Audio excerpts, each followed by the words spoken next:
Bonjour. Commémoration en octobre dernier des 25 ans de l'accession au trône de Constantinople du patriarche Bartholomée. Commémoration en novembre dernier des 70 ans du patriarche Kirill de Moscou. Les événements se succèdent qui permettent aux primats de l'orthodoxie de se rencontrer au lendemain de Crète 2016, où la photo de toute la famille orthodoxe n'a pas été complète. Aussi, il nous a semblé important, dans un monde marqué par une très grande ambivalence, par des tensions galopantes et des crispations identitaires, de prendre de la hauteur et de revenir sur la géopolitique du monde orthodoxe, ses caractéristiques, ses forces et ses faiblesses, ses lignes de front et de frontières, et les tensions qui le traversent, avec deux spécialistes de l'orthodoxie, Georges Prévelakis, géographe et géopoliticien orthodoxe, professeur d'université, ancien ambassadeur permanent de la Grèce auprès de l'OCDE à Paris, et le révérend père Alexandre Signakov, recteur du séminaire orthodoxe russe d'Épinay-sous-Sénat, en France. Ce grand entretien interviendra bien entendu après le traditionnel journal de l'orthodoxie. Bonne émission à tous.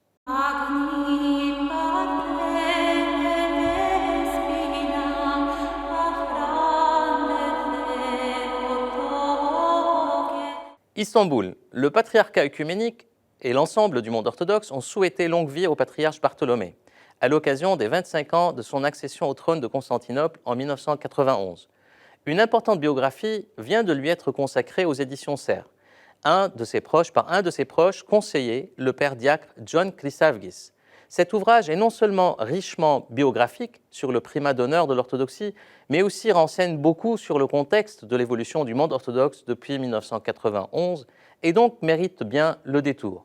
Signalons que Sa Sainteté a reçu à Istanbul, le 19 novembre dernier, le président du Parlement ukrainien, Andriy Paroubi, et a appelé par ailleurs l'archevêque d'Athènes pour sauvegarder les décisions prises au Concile de Crète, et ce, à l'occasion de la tenue du synode de l'Église de Grèce, pour évoquer les documents approuvés en Crète, synode qui connaît en son sein une contestation de ces documents. Moscou. Les 70 ans du patriarche Kirill de Moscou ont été fêtés le 20 novembre avec solennité à la cathédrale du Christ Sauveur. Longue vie au patriarche Kirill, qui était entouré de plus d'une dizaine de primats de l'orthodoxie, ainsi que de plusieurs délégations d'évêques représentant les différentes églises orthodoxes. Paris, le centre culturel et spirituel russe au Quai Branly à Paris a été inauguré le 19 octobre dernier. En l'absence du président Poutine, qui a dépêché pour cette occasion le chef de son administration présidentielle.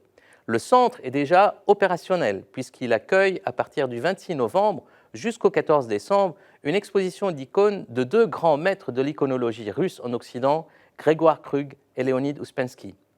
La cathédrale russe de la Sainte Trinité sera dédicacée lors de la prochaine visite du patriarche Kirill début décembre.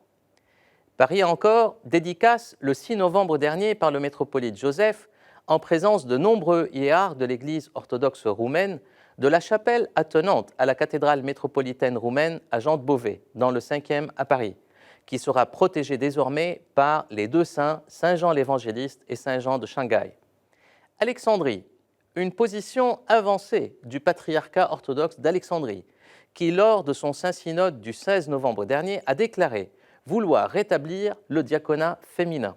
Les évêques alexandrins rappellent dans leur communiqué que les différentes approches des problèmes de la vie de l'Église ne constituent pas pour nous des déviations par rapport à la vérité orthodoxe, mais une adaptation à la réalité africaine.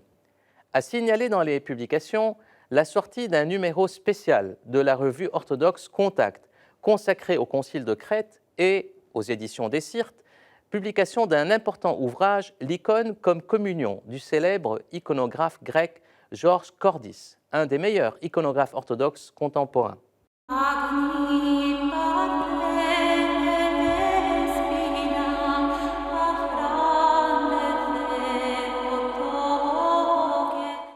Crète, juin 2016. Un important événement conciliaire panorthodoxe s'est achevé et qui continue à faire couler beaucoup d'encre.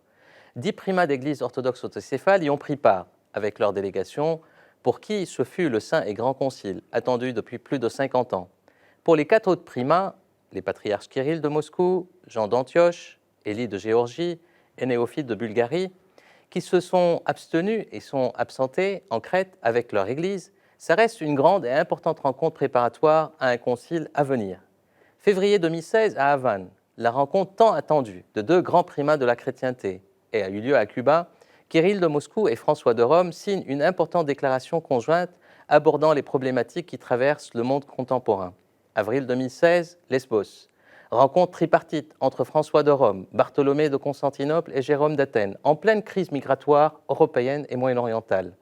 Au-delà des lectures objectives et subjectives de Crète 2016 et de la nécessité de soigner les blessures de la crise conciliaire orthodoxe pour réaffirmer l'unité orthodoxe, il est capital dans le monde crispé qui est le nôtre de s'interroger sur la géopolitique du monde orthodoxe, dont les terres ont été longtemps éprouvées, particulièrement au XXe siècle, et qui, après de longues périodes de glaciation historique, est sorti de son statisme après la chute du mur de Berlin en 1990. Avec ce tournant géopolitique, le monde orthodoxe bascula brutalement d'une géopolitique statique vers une géopolitique dynamique qui, non sans tension, a mis les pôles orthodoxes plus en compétition qu'en complémentarité. Et pourtant, la complémentarité est indispensable à toute unité visible et réelle de l'orthodoxie dans le monde d'aujourd'hui. De guerre froide en guerre chaude, de tension en opposition, les fronts et frontières bougent, les alliances aussi, les besoins d'unité et de conciliarité demeurent un enjeu capital pour une gouvernance mondiale actualisée de l'orthodoxie, la prédisposant à répondre aux enjeux et défis du monde contemporain. Aussi, il nous a semblé important dans ce monde marqué par les tensions galopantes et les crispations identitaires de prendre de la hauteur et de revenir sur la géopolitique du monde orthodoxe, ses caractéristiques, ses forces et ses faiblesses, ses lignes de front et de frontières et les tensions qui le traversent, et le rôle positif que doit avoir l'orthodoxie avec deux spécialistes de l'orthodoxie. Georges Prévelakis, géographe et géopoliticien orthodoxe, professeur d'université, ancien ambassadeur de la Grèce auprès de l'OCDE à Paris, et le révérend père Alexandre Siniakov, recteur du séminaire orthodoxe russe d'Épinay sous Sénart en France. Père Alexandre et Georges, bonjour. Bonjour. Georges, je voudrais commencer avec vous en premier pour parler un peu de ce qu'on dit dans le monde orthodoxe, qu'il est continuellement en oscillation entre les pesanteurs et les accélérations. Alors, quelles sont les pesanteurs, quelles sont les accélérations du monde orthodoxe d'un point de vue géopolitique? Quelle est votre lecture là-dessus? Et quand je dis géopolitique, c'est-à-dire à la fois les facteurs, je dirais, des constantes et des variables. Je pense, comme vous l'avez dit, qu'en effet, nous sommes dans une très grande mobilité depuis la fin de la guerre froide. Mais ça s'accélère dans le domaine de la géopolitique des religions. On le voit, et je pense qu'on ne peut pas regarder l'orthodoxie séparément du cadre plus général. Ce n'est pas nécessaire de faire des longs développements, bien sûr. Moi, ce que je considère comme peut-être le principal phénomène géopolitique de notre époque, c'est une sorte de retour à l'époque avant les traités de Westphalie. C'est-à-dire, les traités de Westphalie ont mis de côté les identités religieuses et ont créé les identités territoriales. Et c'est comme ça qu'on est allé vers l'État-nation, vers le nationalisme. Ce qu'on constate maintenant, et c'est un effet de la mondialisation, de l'ouverture du monde, de la perte du territoire national, de son rôle protecteur. Et de la crise des États-nations aussi. De la crise des États-nations. C'est le retour des identités religieuses. Ça prend des formes parfois agressives, mais en même temps, notre monde a besoin de repères. Donc, la religion vient aussi combler de repères identitaires. Combler un vide, donner des repères. Alors, ce n'est jamais simple, hein, c'est toujours compliqué, parce que là, le facteur religieux maintenant prend une signification politique beaucoup plus importante qu'auparavant. Et cela peut devenir un problème pour la spiritualité, n'est-ce pas? Parce que la religion risque d'être instrumentalisée par la politique. Mais ça pose aussi d'autres problèmes, d'autres questions, étant donné que donc, la religion et l'identité religieuse entrent au centre de préoccupation. Eh bien, ça pose le problème de l'organisation du monde religieux. Et c'est un problème qu'on voit partout. On voit les déchirements entre les sunnites et les chiites. On voit dans l'islam. En islam, donc, on voit d'un côté des tendances de divergence, justement parce qu'il y a cet aspect politique qui est très puissant. Et ensuite, je pense, dans le monde chrétien, nous voyons, heureusement, des tendances de convergence. Ce que vous avez évoqué, les rencontres, des primats, des efforts de tous les côtés. Qui est une réalité. Qui est une réalité. Aujourd'hui. Qui est une réalité. Il n'y a plus de distance géographique, il n'y a plus de facteurs de séparation. Bien sûr. Du moins au niveau, je dirais, au niveau de l'image, disons. Alors, si ensuite on change, je vais en tant que spécialiste de la géopolitique d'échelle géographique en échelle géographique. C'est ça. Bon, donc, pour arriver au monde orthodoxe, je pense que la tradition orthodoxe, le grand problème pour tout ensemble, c'est comment combiner l'unité et la diversité. Et nous avons diverses réponses. Nous avons la réponse catholique, plus de centralisation, Pyramidale. plus d'unité, moins de diversité. Nous allons ensuite, nous regardons dans le monde musulman, beaucoup moins d'unité, beaucoup moins de centralisation, plus de diversité. Je pense que l'orthodoxie est très intéressante parce qu'elle représente d'une certaine manière une situation intermédiaire. Et cette situation intermédiaire reflète une vieille sagesse de gouvernance qui remonte très loin. Parce qu'il faut assurer l'unité, mais sans essayer de trop centraliser, parce que cela crée des tensions, des divisions, et l'ensemble risque d'éclater. Et donc c'est la conciliarité de l'Église orthodoxe qui, quelque part, l'aide. Mais on a vu que la conciliarité peut être en panne aussi, d'une certaine manière, s'il n'y a pas un principe de décision. Père Alexandre, et on voit que cette question de la conciliarité, comment cette gouvernance mondiale de l'orthodoxie, quelque part, s'est révélée, malgré toute la coopération et la préparation, avec le concile de Crète. Et on voit que du côté, par exemple, de l'Église russe, comment les choses évoluent avec le retour de la Russie sur la scène internationale, après la chute, la libération à l'Est. Tout ça, c'est des facteurs de résurgence, quelque part, des églises à l'Est, mais aussi de l'Église russe. On a vu, par exemple, une accélération importante, la rencontre du pape avec le patriarche Kirill. Comment aussi on voit les constantes et les variables du côté de l'Église russe par rapport à cette dynamique mouvante? L'Église orthodoxe russe, parmi les églises locales orthodoxes, est celle qui participe depuis longtemps et de manière très active, à tous les niveaux, au dialogue avec les autres chrétiens. Et lorsque le patriarche Kirill a enfin décidé de rencontrer le pape de Rome, il a d'une certaine façon renoué avec la tradition de l'Église orthodoxe d'avant la Révolution et puis des années dans la deuxième moitié du XXe siècle, où l'Église russe était très investie dans le dialogue avec les autres chrétiens. Donc je pense qu'indépendamment des facteurs géopolitiques et conjecturaux, avec l'arrivée du patriarche Kirill, et même peut-être si le précédent patriarche avait vécu suffisamment longtemps, cette rencontre aurait eu lieu. Elle était inévitable. très attendue. Elle était attendue, elle était inévitable, et son ajournement n'était pas compréhensible, ni sur le plan spirituel, ni sur le plan temporel. Ce qui l'a peut-être un tout petit peu accéléré, du moins c'est ce que le patriarcat de Moscou s'est appliqué à souligner, c'est la situation de plus en plus difficile des chrétiens en Orient, et qui nécessite de la part des autres chrétiens des efforts conjoints pour essayer de trouver des solutions pour les aider à faire face à la crise qu'ils traversent. D'autre part, il y a aussi des difficultés, mais elles ne sont pas récentes, elles datent de l'éclatement de l'Union soviétique entre les chrétiens en Ukraine. Cette question fait partie aussi de celle qui était à l'ordre du jour de la rencontre entre le pape et le patriarche. Et autrement, il y avait également la personnalité des deux pasteurs, le pape François qui, même s'il était jusqu'au moment de son élection peu connu des orthodoxes en Russie, a gagné très rapidement une grande sympathie chez les orthodoxes. Et d'autre part, le patriarche Kirill qui, avant d'être élu patriarche, était très impliqué dans le dialogue avec les autres chrétiens. Donc il était la figure idéale pour organiser cette première rencontre entre un patriarche de Moscou et un pape de Rome.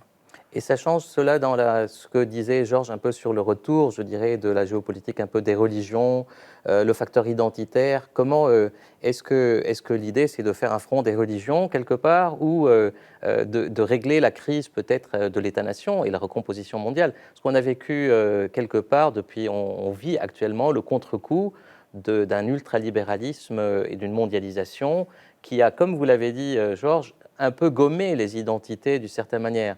Donc comment faire que ces identités, aujourd'hui religieuses, qui renaissent ici ou là, ne deviennent pas un facteur d'opposition, mais de complémentarité de travail? Est-ce que c'est à travers le retour de l'État-nation? Et comment, par exemple en Grèce, on voit qu'il y a des tensions actuellement très fortes entre l'Église et le gouvernement actuel sur le rôle de l'Église. L'idée, c'est de cantonner le rôle de l'Église autant que possible. Comment les choses sont vues de ce point de vue-là? Moi, je pense qu'il faut revenir en arrière aux traditions religieuses, aux traditions orthodoxes, qui ont été beaucoup perturbées par l'arrivée de l'État-nation. On connaît bien les problèmes, enfin tous les débats de l'arrivée de ce qu'on appelle l'ethnophilétisme, c'est-à-dire l'association entre l'Église et l'État. Et donc, justement, la religion, je pense toutes les religions peuvent jouer un rôle positif de dialogue sous condition de ne pas se trouver piégées dans cette association avec un système qui d'ailleurs est en train d'être contesté. Donc, moi je vois que c'est très positif le fait qu'il y a des rencontres de grands primats qui bien sûr représentent la vision d'unité de l'Église au-delà des divisions nationales, c'est-à-dire des rencontres à un niveau suffisamment élevé pour prendre de la hauteur et sortir de ces débats et de ces conflits qui sont associés aux identités nationales, et pour réfléchir de manière très ouverte sur la rencontre avec l'autre. Maintenant, le problème qui paraît le plus aigu dans notre monde, c'est bien sûr la relation entre l'Occident, je dirais, et l'islam, n'est-ce pas? C'est ça qui paraît comme un très grave problème, qui provoque toute une série de problèmes, dont évidemment les problèmes des chrétiens d'Orient, n'est-ce pas? Je pense que là, le rôle de l'orthodoxie est important, parce que traditionnellement, l'orthodoxie s'est trouvée dans une situation de médiation entre l'Occident et le monde musulman. Il faut retrouver les sources. Il faut retrouver les sources de la famille chrétienne, de la famille orthodoxe, de la famille chrétienne, avec cette diversité. Donc c'est pour ça que la question de la gouvernance est importante. De la gouvernance de l'Église. Oui, et c'est pour ça qu'on se pose la question. Alors donc, pour revenir au Concile de Crète, évidemment, il y a eu des difficultés, des problèmes. Ça ne pourrait pas être autrement. Ce n'est pas une petite affaire, c'est une très grande affaire. C'est peut-être la question la plus importante. Comment aller vers l'unité, comment dépasser les traumatismes créés pendant le 19e et le 20e siècle, justement à travers l'introduction du nationalisme dans l'identité religieuse. Donc, moi, je pense que les résultats, certes imparfaits, et quand même très positif. C'est une réussite quand même. C'est un vrai pas en avant. Oui, parce que, qui n'est pas définitif. Parce que je pense que ce serait difficile d'imaginer que du coup, du jour au lendemain, tous les problèmes pourraient disparaître et pourraient s'évaporer. Bien sûr. Ça, c'est aussi, il faut que l'orthodoxie puisse intégrer sa position géopolitique mondiale. C'est-à-dire pour la première fois, quelque part, depuis une vingtaine, trentaine d'années, il y a une présence des orthodoxes partout dans le monde, avec des présences organisées, ce qu'on appelle la diaspora orthodoxe. En fait, c'est un mot que je n'aime pas trop parce que ça ne correspond pas forcément à la géopolitique spirituelle, je dirais, de l'orthodoxie. Mais comment, justement, en fait, par Alexandre, on peut, c'est-à-dire à la fois concilier cette conciliarité, ce besoin de conciliarité, parce qu'effectivement, c'était le bon modèle, avec un principe de décision. C'est-à-dire la question de la gouvernance. Comment on la voit aujourd'hui de l'Église orthodoxe ?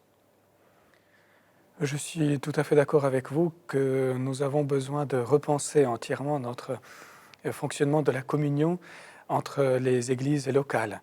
Mais il se trouve que notre ecclésiologie orientale, des chrétiens issus de la tradition grecque, n'a toujours envisagé l'Église que sous la forme d'une communauté locale, diocésaine.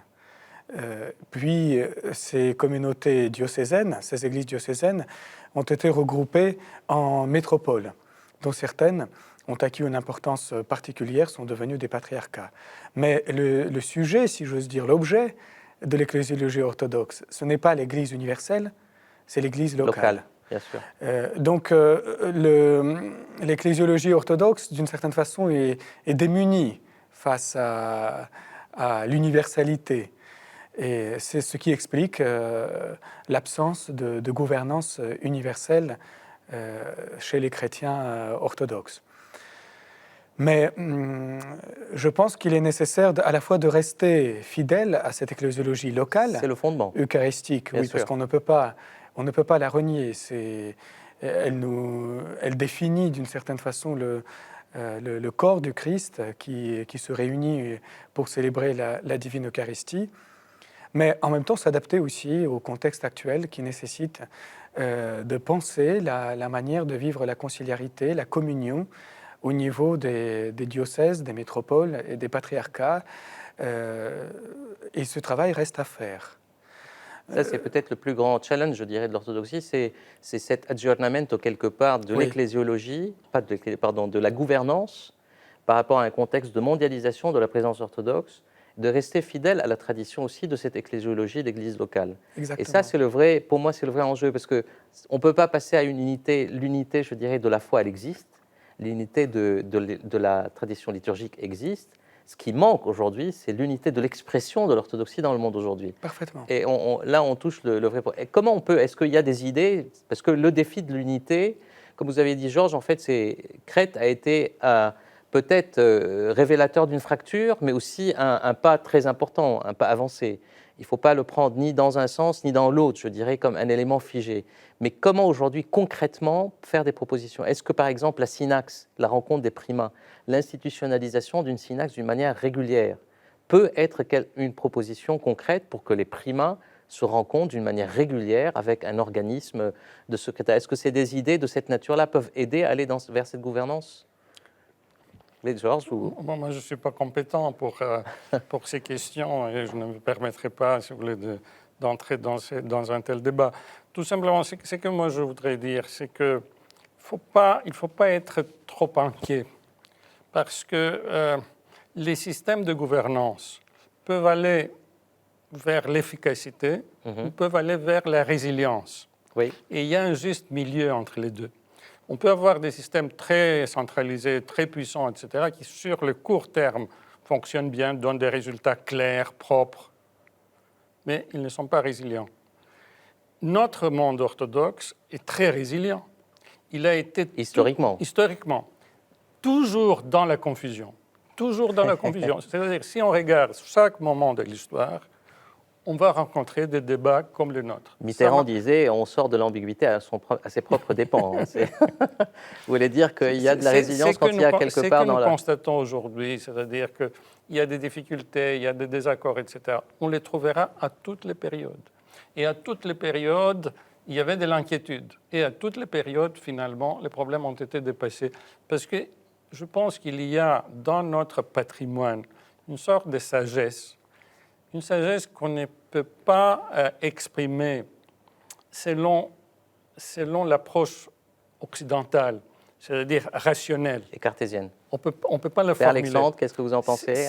C'est une sorte de transmission de sagesse qui s'est faite par les paroles, par les rituels, par toute une série de choses qui sont transmises au sein de l'Église, que nous qui sommes en dehors de l'Église, nous ne les avons pas, nous les observons à travers leurs résultats.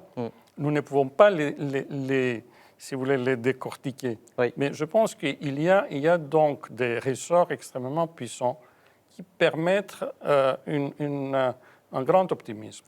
Père Alexandre, un dernier mot? Le besoin d'unité. Oui, la rencontre des primats des églises orthodoxes, ce que vous appelez la synaxe, semble un moyen facile à mettre en place et efficace pour promouvoir le dialogue entre les églises locales. Et puis, il faut que ces rencontres soient complétées par des conciles comme il y en a eu en Crète, qui réunissent autant ou plus d'évêques qui, avec une fréquence régulière, Que l'Église puisse respirer. voilà, se à tous les rencontrent niveaux. pour partager l'expérience de chacune des églises dans la manière de vivre l'Évangile aujourd'hui. Très bien. Il me reste à vous remercier de cet éclairage qui est intéressant et à suivre. Et aux téléspectateurs, moi je vous dis à la prochaine.